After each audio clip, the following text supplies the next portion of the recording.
Faly miaraba antsika rehetra izay tonga soa eto amin'ity toeran'ity amin'izao fotoana izao a. Ny fikambanana tily eto Madagasikara moa dia ao anatin'ny fankalazana ny fahazato taona amin'ity taona 2024 ity, ka manoloana izany indrindra amin'ny maha fikambanana mamolavola sy manabe tanora azy ireo dia manohana azy ao anatin'izany fankalazana sy ny hetsika izay ataon'izy ireo izany a, ny ministeran'ny tanora sy ny fanatanjahantena. Ny ministeran'ny tanora sy ny fanatanjahantena dia ministera izay miaha ny tanora rehetra tsy hakanavaka manerana ny Madagasikara, ary araka ny politique nationale de la jeunesse ny famaritana natao hoe tanora dia ireo izay fosikajy ao anatin'ny 14 ka hatramin'ny 30 taona. Ao anatin'izay sokajy taona izay dia misy ireo tanora izay volavolaina eo anivon'ny fikambanan'ny tily eto Madagasikara, ka noho izany indrindra dia manohana azy ireo ny ministeran'ny tanora sy ny fanatanjahantena ao anatin'ny fankalazana. Tao anatin'ny hetsika rehetra izay efa nataon'izy ireo teo aloha moa dia efa teo ny ministera ny ahy azy ary mbola ao anatin'izao fankalazana izao sy ny zavatra rehetra izay mbola ho avy ihany koa. Misaotra ny Ramatoa Tale Jeneraly izay miandraikitra ny tanora. Manotrona antsika eto amin'ity takariva ity dia faly miaraba antsika rehetra, antsika namana atao anatin'ny fikambanana tily eto Madagasikara, ianareo namana izay mpampalala vaovao. Ny tily eto Madagasikara dia niorina tany amin'ny taona 2027. Ny marimarina kokoa dia ny 20 ny volana Desambra taona 2027 no nivoahan'ny didim-pitondrana arrêté izany izay manangana an'izay ataontsika hoe éclaireur unioniste de France izy tamin'izany fotoana izany, satria raha antsika rehetra mahalala fa mbola zanatany frantsay ny firenentsika tamin'izany fotoana izany teto Antananarivo.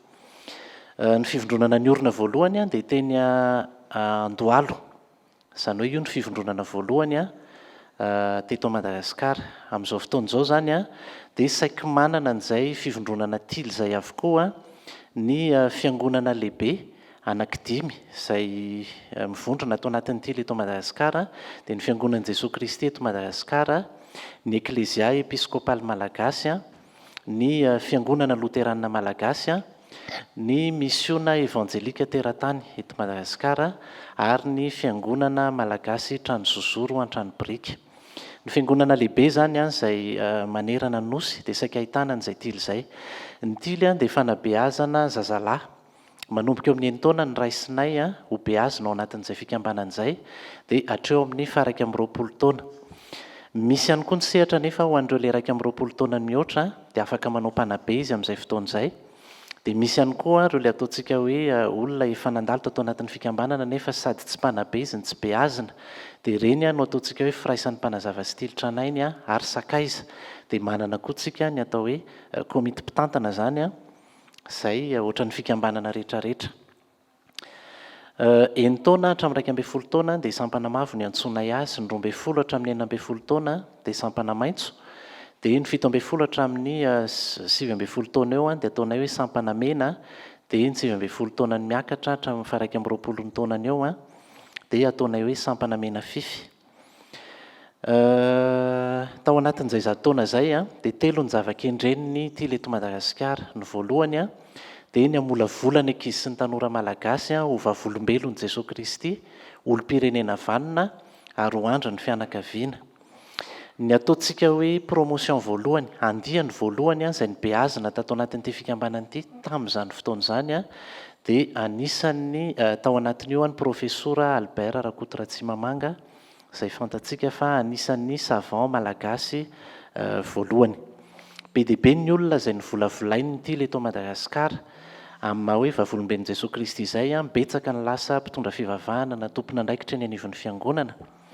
Misy ihany koa ireo le ataontsika hoe amin'ny maha olom-pirenena vanona dia misy ireo izay mandray andraikitra eny anivon'ny firenena, manomboka any amin'ny fokotany, manana chef fokotany ny tily, manana ben'ny tanàna ny tily, manana solombavam-bahoaka ny tily, manana sénateur ny tily, manana ministra ihany koa ny tily, ary manana tompona andraikitra samihafa nandritra an'izay ataoko hoe 100 taona izay niorenan'izay. Fa mandry ny fianakaviana azy ihany koa dia raim-pianakaviana ny tily, misy renim-pianakaviana ihany koa reo hitanareo manao akanjo mangamanga reo izay manabe ny ankizy sy ny tanora atao anatin'ny fikambanana. Ny ofizotra ny fankalazana nyity fahazato taona ity zany a dia isam-bolana manomboka amin'ity volana janoary ity a dia isy izay fankalazana izay amin'ny 17 ny volana janoary a taona 2024 dia hanokatra an'izany amin'ny fomba ofisialy sika ao amin'ny lapan'ny kolontsaina sy ny fanatanjahantena. Akoatra ny ao amin'ny lapan'ny kolontsaina sy ny fanatanjahantena dia isy ihany koa ny fanokafana izay ho tanterahana any amin'ireo ilay ataontsika hoe faritantily manerana ny Madagasikara izay miisa 30 amin'izao fotoan'izao miaraka amin'ny faritany anankiray any ampitan-dranomasina. Ny volana febroary taona 2024 dia misy ny 12 ny volana febroary izay andro naterahany Baden Powell izay namorona ny fikambanana skotisma. Dia hiaraka amin'ireo ilay ataontsika hoe rahalasy anabavy rehetra ao anatin'ny firaisan'ny skotisma eto Madagasikara sy maneran-tany tsika hakalazan'izay.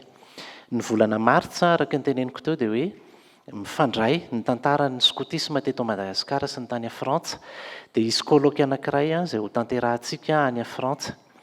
Angalana zany ny tantarany tily eto Madagasikara, ny tantaran'ny skotisma ihany koa ny idiran'izany teto Madagasikara dia hanangonana ny hevitra rehetra sy ny rakotsoratra rehetrarehetra izay voasoratra.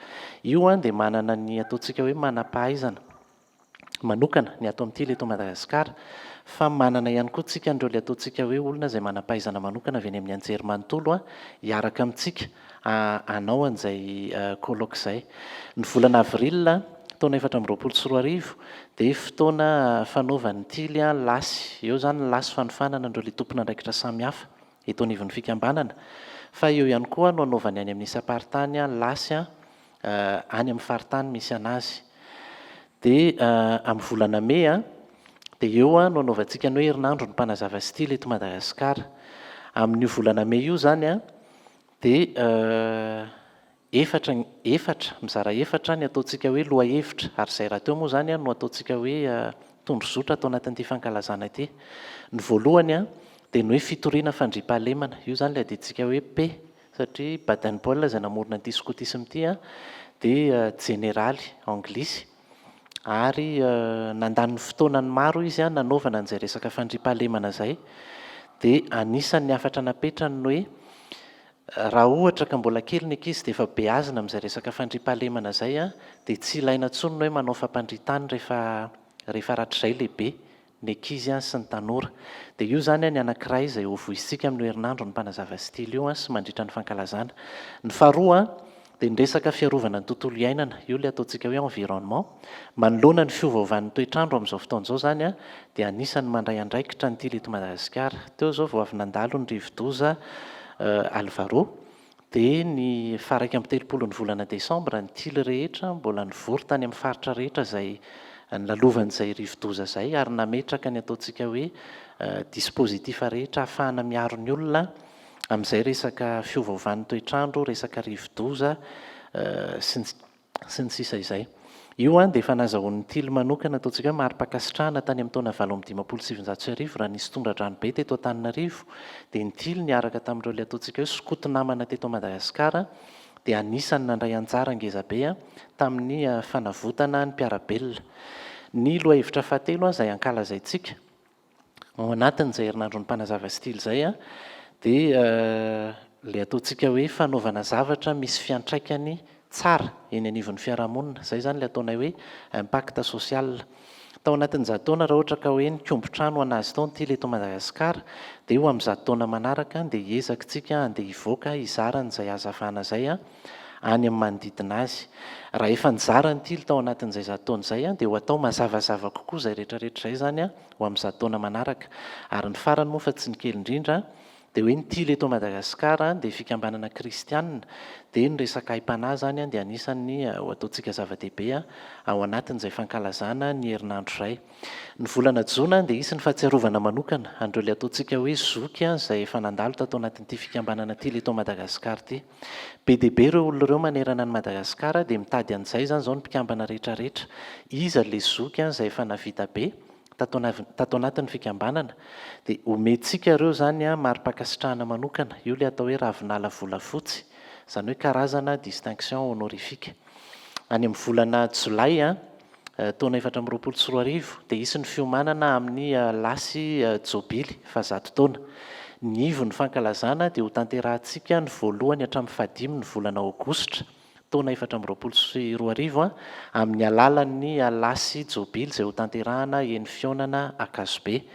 Io lasy io zany dia amorina ny tily rehetrarehetra eran'ny Madagasikara, miampy ny tily avy any ampitan-dranomasina. Dia aorianan'izay tsika dia miroso amin'ny fanavaozana andreo tompon'andraikitra samihafa eto anivon'ny fikambanana amin'ny sehatra nasionaly any amin'ny faritany any amin'ny isam-paritany dia miroso amin'ny fanokafana ny taom-panabeazana satria ny ato anatin'ny tily dia ohatran'ireny manokatra taom-pianaran'ireny ihany koa. Rehefa vita izay dia any amin'ny faraparan'ny volana desambra, izany hoe ny 20 desambra taona 4 eo ilay tena feno 100 taona katroka ny orenan'ilay fikambanana voalohany dia amin'io fotoana io dia hamoaka boky tsika. Io zany dia hoe ny tantaran'ity eto Madagasikara tao anatin'izay 100 taona izay dia ho avoakantsika ao ihany koa izay atao hoe izao indray ny tondrozotra tokony hitantanana n'ity fikambanana ity eto Madagasikara ity ho amin'ny 100 taona manaraka.